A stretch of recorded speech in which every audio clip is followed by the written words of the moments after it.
Buckner trying to get a run down this front straightaway to try to attempt the move once again, heading the corner number 2. Oh, contact! The Lamborghini of Jacobazzi is around into the wall.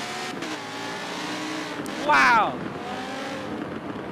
Cut, just trying to get too much out of that corner. And Jacobazzi's going to make a huge mistake and hand Buckner the lead. Luckily, Jacobazzi is able to get going rather quickly after very hard contact with the pit wall. Buckner able to avoid, but wow. Now can Buckner, I don't think he has to worry about Jacobazzi anymore, but can he just not make any mistakes? Vincenzo Jacobazzi was near perfect for this entire race up to that point, and the 94 Fanatic Lamborghini for No U Motorsports is now leading.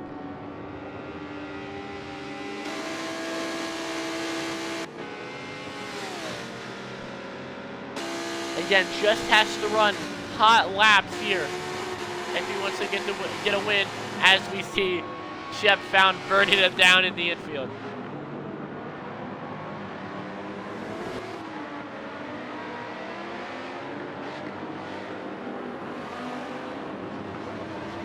And as we can see, Caleb Buckner really taking it easy. Just a few laps left, and Jacobazzi seems like he is out of this. He needs a yellow here late, or he needs a very big issue to occur. In this top 2 battle for GT is a top 2 battle for DP.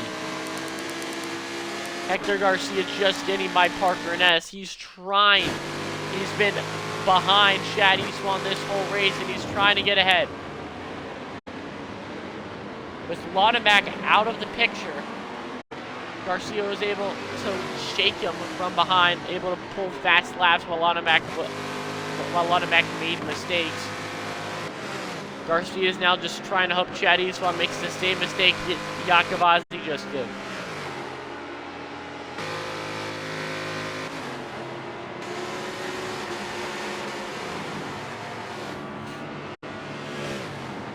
Into 2, Garcia again. We've seen him make many mistakes through this first portion of the infield. He has to be flawless. One mistake and it is over for Garcia. He's gained all the time back that he has made mistakes from, and he's now just got to put fast laps down. Qualifying pace of laps if he wants to try to catch Chad Eastwan.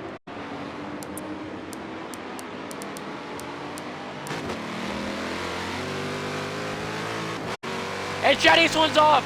Chad Eastwan off for the first time today. And you can tell he is getting pressure from Hector Garcia behind. A lot of lap traffic, and they're going to play a major factor into these closing laps, as all that's ahead of these leaders is lap traffic for the final 5 laps in the Homestead-Miami Grand Prix.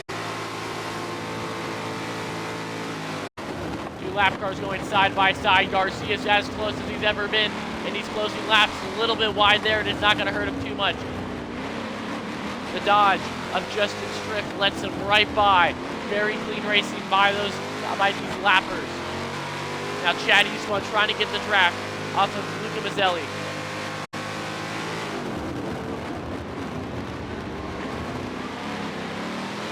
Now Chad Eastwan, he didn't go wide that time. He's making sure he's not going wide, but that's really allowing Hector Garcia to catch. Garcia to the outside of lapper of Mazzelli. Colin T gets passed by Eastwan. Coming the 4 to go. This battle is going to come to the end.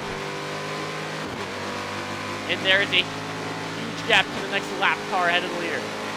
It's just going to be these 2.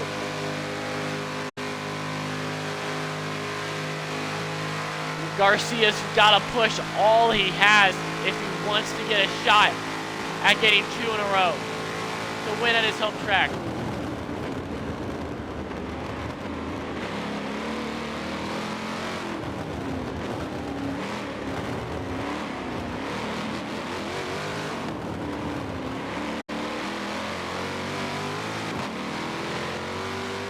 Chad Eastman gets a good run off the corner. Not one Garcia wanted him to get.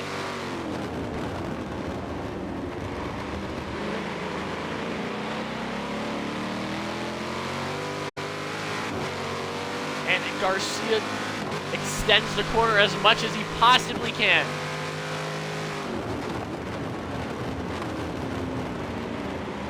A huge mistake by Eastman has put him in the scenario to get pressure from Garcia, one lapper ahead. Should be the last lapper these guys are going to catch. Garcia needs Chad Eastman to make another mistake if he wants any shot. Material Zero pulling to the inside, letting most of these guys by. Garcia really good at closing in the braking zone. But Chad Eastman is able to have a really good run out of these corners. As you see there, Hector Garcia got really close, but Eastman is able to run that exit perfectly.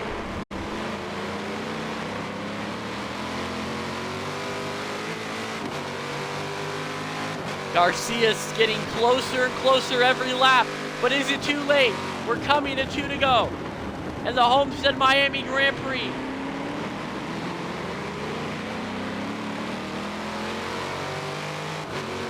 Down the back straightaway into ovals 3 and 4.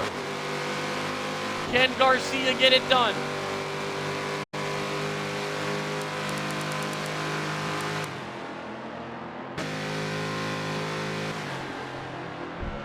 Garcia down the front straightaway. He's trying to catch as much as he possibly can to the back bumper of Chad Eastman.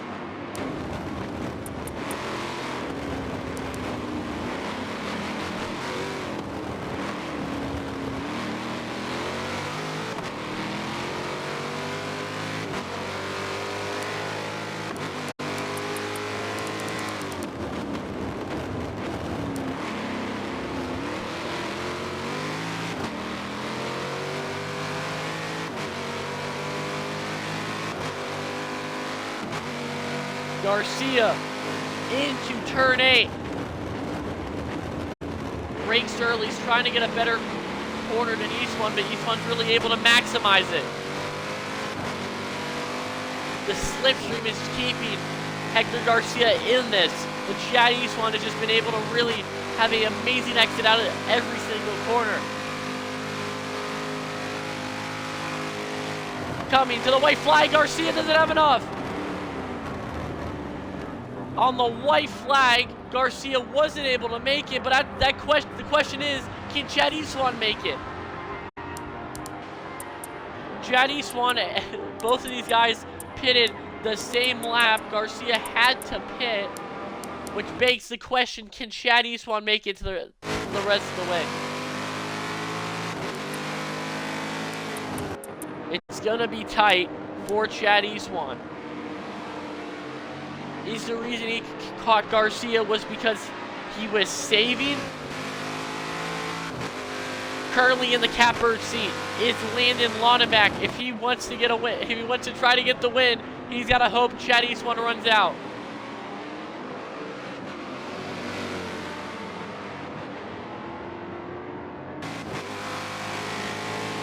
Chad Eastman, he can coast from here into oval turn 3. Chad Eastman is going to ground oval turn 4, and he's going to win the Miami Grand Prix. Comes into this race as an independent, able to get it done. Landon Laudenbach is going to finish second. Garcia will, after being second, heading to the white flag, will finish third, having to pit and not being able to make it the rest of the way.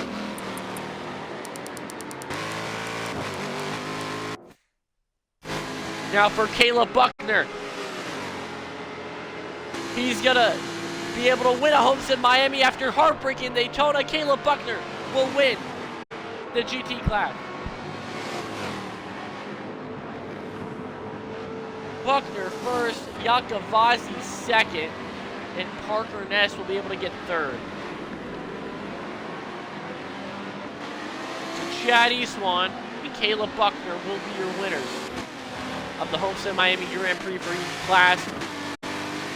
Your points leaders after this race will remain Hector Garcia for DP, and Yakavazi will stay your points leader for JT, with both of them gaining on everyone else. But brand new winners here at Homestead-Miami, that begs the question heading to Sebring next week.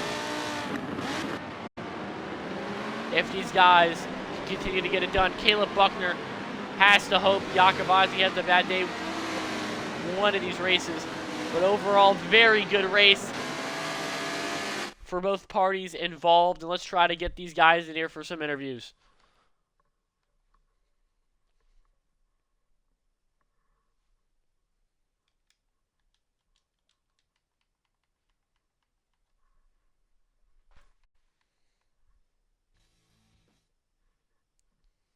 And again, what a performance put on by everyone in this race. Sadly, we're not going to get the interview by Chad Eastwan. But I can guarantee you we can get some fun ones in here.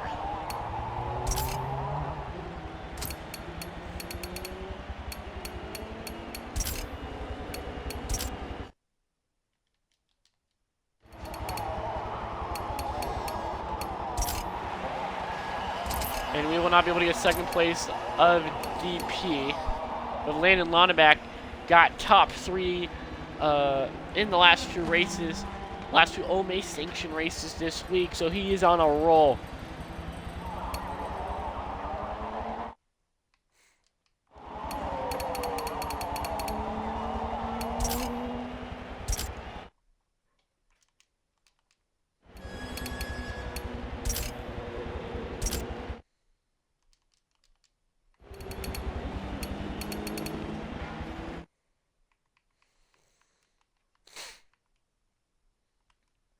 As we are trying to get guys in here for the interview.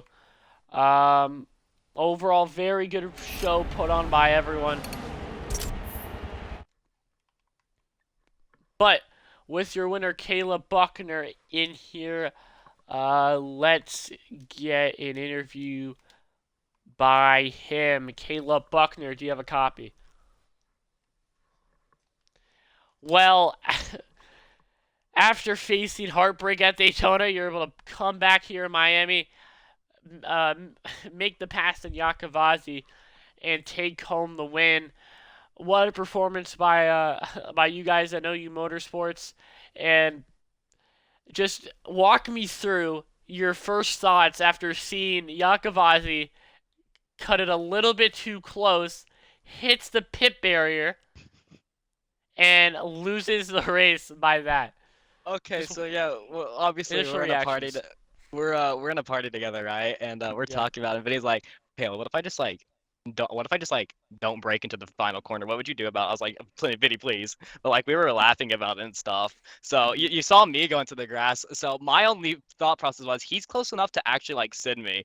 So my thought process is I just put it into the grass. He won't have enough time to get it. And he was like scarily close. Like that was like super funny finish. Love my teammate being Vinny because it's just a stupid funny time in the party. Got yeah, that absolute final send is gonna make for such a funny clip on Twitter. Can't wait to watch that. I was on board with you. The roof can. Yeah. Oh, that's hilarious. But really good win by you. Amazing performance that you put on to give that redemption after Daytona. And yeah, great race by you. How are you going to carry this momentum heading into Sebring? Because you got a lot of points to make up if you want to catch the points leader. Hopefully not crash. My plan is just to have my game not crash. Well, we hope that too, that he don't that your game doesn't crash, nor you crash like Yakavazi just did. But if Vincenzo Yakavazi, you have a copy. I know. So, Caleb Buckner kind of told the story, but why don't you walk us through the same incident that we talked about with Buckner, via your point of view? So I was not screaming, but I was pleading in the chat for Hanks to hold him up, and he kind of was. And Oh, I hate you. um, and before that, um, like I was just cutting my turn one sharp to gain as much time, and I turned way too early and cracked it in the wall. I'm honestly completely mesmerized. I got it going as quick as I did to be only 4 seconds back at that time, and then cut it down. But at the end there we were going to the hairpin. There's 40 seconds left, and I almost sent it through there. I almost full throttled and sent him through there to see who would win. But I said in the party, I said if I'm close enough, Caleb, I say between the two of us, uh, I, with the timer, I might just send it and see who gets it at the timer. And so he backed off pretty well with 5 seconds left in turn one. And I think if I didn't hit the wall like I did, I actually when I had a chance to pass him, if I would hit it with like my side or not hit it as hard, I might have been able to push right in front of him at the end because I got pretty close on the outside against the wall, but I went to a dead stop and barely lost. So, but early on it was kind of tough getting through the field. I accidentally wrecked Miniker off the start. He checked up early because Luca forced a three, and I couldn't react quick enough to him checking up. So that's my bad, and I apologize about that. But I made it through that part. I got around some key people. I was just not consistent as early as I wanted to be. I would catch up to Parker at second, and then I would just run it wide, or the grass would suck me in, and I had to go fall back to fourth, fall back to third bound for Wesley for a while. But it was a fun race all in all. I'm glad it wasn't in the rain, especially with the DPIs on the track, because that just would have been a hellhole. But